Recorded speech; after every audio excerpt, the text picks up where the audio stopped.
va vulavula nkata va ku hambana na wena vanhu va ku tala va vulavula nkata va ku hambana na wena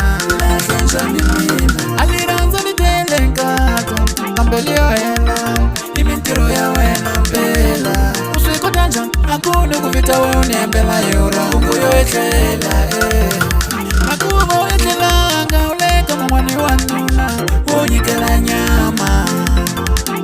ula ku vuya mundzuku ka u ta ni khorwisa murhu ula ku vuya mundzuku ka u ta ni khorwisa murhu swa ku nyama ya wena leya durha u vulanga swa ku nyama ya wena leya durha u vulanga vona yi na vokala male u yi tisa ku va u yi ka hi ndlala mpela u ni khorwisa murhu mpela u ni khorwisa sopa mpela u ni khorwisa murhu mpela u ni khorwisa sopa mpela swi yo ni tsandza mino ku tisiwa mbinyeko a ni swi vona mina that's why ni nga huma ka wena van'wani va ni vita ku lahla ku va ni lahlanga mina yo vona swimbalo u tshikile bulu la ku xonga ka hi cuu u tshikile bulu la ku xonga ka hi cuu a tshika nga bunu ni yo tshika nhlomulo a tshika nga bunu ni yo tshika mbinyeto leswi ni la ku swin'wanan'wana leswaku va ta mahlweni va vulavula va ku ta va kopi yo fana na mina wato amasolisone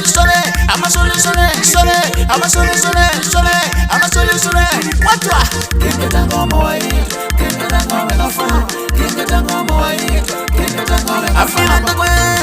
amina ndakusawa amina ndakwe wato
va vulavula nkata va ku hambana na wena ntwe vanhu va ku tala va vulavula nkata va ku hambana na wena a ni rhandza ni tele nkata kambe liyo hela i mintirho ya wena mpela u swi kota njhani a ku ni ku vita we u ni hembela yora u ku yo etlela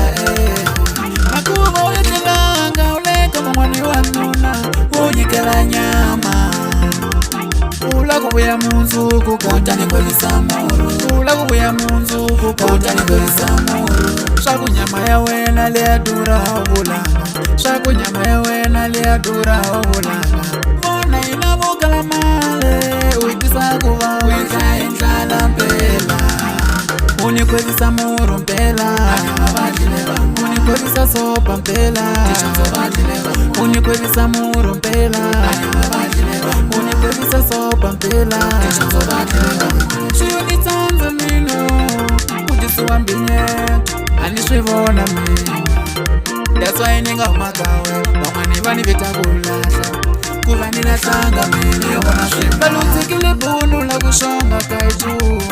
u tshikile bulu la ku xonga ka hi cuu